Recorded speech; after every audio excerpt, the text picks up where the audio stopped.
Bismillahirrahmanirrahim. Bismillah wa bihamdih. Assalamualaikum warahmatullahi wabarakatuh.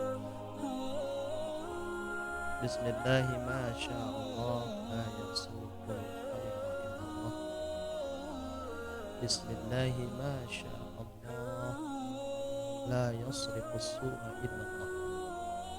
Bismillahi ma sya'allah ma kana min ni'matin faminallah. Bismillahi ma sya'allah la hawla wa la quwwata illa billah. Alhamdulillah. Alhamdulillahilladzi qad a'tana ni'aman katsiratan. Wassalatu wassalamu ala sayyidil arabi wal ajam. Sallallahu alaihi wa sahbihi wa sallam.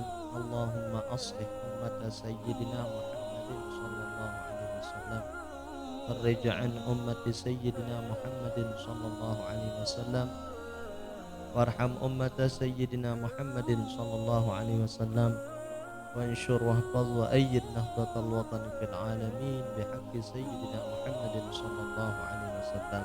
Amma ba'du. Para musyahidin, musyahidat, penonton, penyaksi channel Remaja Dakwah Official Masjid Al-Mubarakah yang dimuliakan Allah Subhanahu wa taala. Kali ini kami akan melanjutkan pembahasan tentang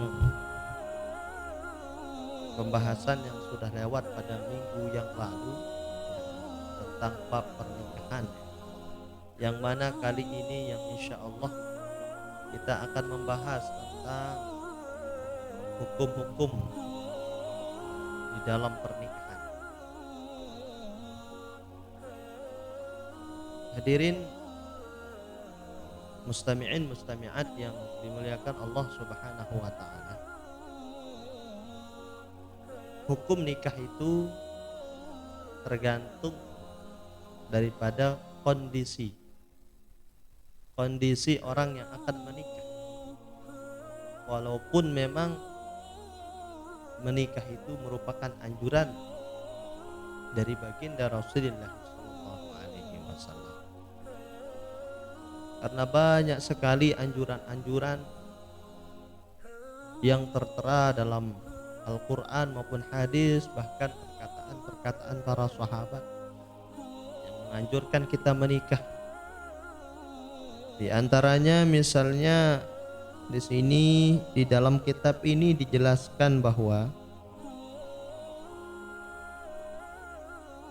Sayyiduna Abdullah bin Abbas radhiyallahu anhu berkata, la yatimmu nusukun nasik hatta yatazawwaj.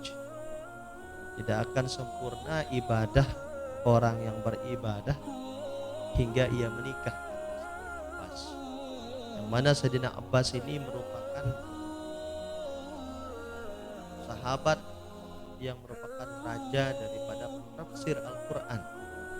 Bahkan beliaulah yang tidak diragukan oleh sahabat-sahabat yang lain dengan keilmuan Al-Quran. Kemudian di sini Ibnu Mas'ud radhiyallahu anhu, salah seorang sahabat yang sangat dekat dengan baginda Rasulullah sallallahu alaihi wasallam, mengingatkan kepada kita bahwa beliau berkata, "Lau lam yabqa min umri illa asharatu ayyam ahbabtu an atazawwaja hatta la alqallahu azaban." Beliau berkata, Ibnu Mas'ud radhiyallahu anhu berkata, seandainya umurku tersisa 10 hari saja, maka saya sangat senang untuk menikah hingga saya bisa menemui Allah Subhanahu wa taala nanti di hari kiamat tidak dalam keadaan membujang, tetapi dalam keadaan sudah menikah. Ini diantara perkataan atau pesan dari sahabat-sahabat Nabi yang merupakan anjuran menikah. Walaupun banyak anjuran-anjuran menikah itu, tetapi hukum menikah menurut ulama kita, terutama di mazhab Asy-Syafi'iyah, minimal ada lima hukum yang harus kita indahkan ketika kita ingin melangsungkan sebuah. Yang pertama, hukum menikah itu wajib. Kapan menikah itu dihukumkan wajib bagi seseorang? Seorang itu wajib hukumnya menikah apabila dia memiliki kemampuan secara fisik, kemudian secara mental, secara harta, dia mampu untuk menikah. Dan kalau dia tidak menikah, dikhawatirkan akan melakukan perzinahan, tidak tahan dengan nafsunya. Dia mampu, dia memiliki uang, dia memiliki harta benda, berkecukupan. Kalau dia tidak menikah akan terjerumus kepada lembah perzinahan, gaulan bebas, terseret dengan hawa nafsunya. Maka dalam hal ini seorang laki-laki atau perempuan, menurut ulama kita wajib untuk menikah.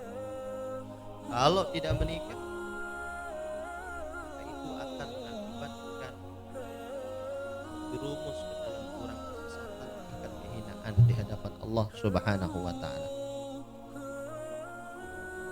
Yang kedua, hukum menikah itu sunnah.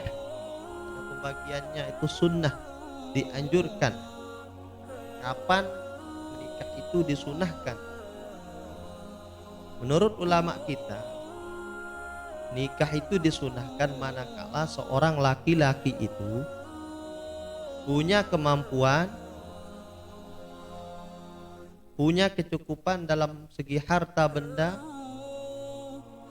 mampu untuk memberikan nafkah kepada pasangannya secara zahir batin, akan tetapi dia tidak dikhawatirkan terjerumus ke dalam lembah maksiat atau perzinaan. Maka di dalam hal ini seseorang ini dihukumkan sunnah untuk menikah, karena tidak dia memiliki kecukupan, dia memiliki harta benda untuk mengayomi istrinya nanti, tapi tidak dikhawatirkan terjerumus pada lembah perzinaan. Maka di sini hukumnya bagi laki-laki itu sunnah hukumnya menikah, sebagaimana disebutkan dalam hadis baginda Rasulullah SAW, hadis Imam Al-Bukhari, dinyatakan di hadis 4779 dikatakan bahwa man istata'a minkumul ba'ah falyatazawwaj. Wahai para pemuda, kalau engkau sudah mampu menikah, menikahlah. Kalau sudah mampu menikah, menikahlah. Karena menikah itu aghaddu lil basar wa ahsanu lil farj. Menikah itu bisa menundukkan pandangan kita dan bisa memelihara kemaluan kita. Tetapi kalau kita tidak mampu untuk menikah, karena belum punya kecukupan harta benda, mungkin masih kuliah, mungkin masih belajar ya, maka fa'alaikum bisawm, maka hendaklah kalian berpuasa untuk meminimalisir, untuk mengecam, untuk mempelebek nafsu kita dengan puasa itu, sehingga kita tidak terjerumus ke dalam lembah perzinaan tersebut. Kemudian selanjutnya hukum menikah itu haram. Kapan menikah itu haram bagi seseorang? Menikah itu haram bagi seseorang manakala dia menikah untuk mempermain-mainkan pernikahan itu. Wa ma nadima man istakhara Ma khaba man istaqara wa ma nadima man istasyara. Tidak akan rugi orang yang istikharah dalam memilih sesuatu, dan tidak akan menyesal orang yang bermusyawarah dalam melaksanakan sesuatu. Ya, kalau kita sudah punya pasangan, kita sudah merasa cukup, punya harta benda ya, maka hendaklah kita istikharah dengan pasangan itu. Baik enggak menurut untuk agama kita, untuk keluarga kita. Kemudian setelah itu kita ajak musyawarah keluarga-keluarga kita. Apakah dia setuju ataupun apakah nyambung dengan calon-calon istri kita, calon pasangan kita. Demikian saudara-saudaraku sekalian untuk kajian malam ini, mudah-mudahan bermanfaat untuk kita semua. Wassalamualaikum warahmatullahi wabarakatuh.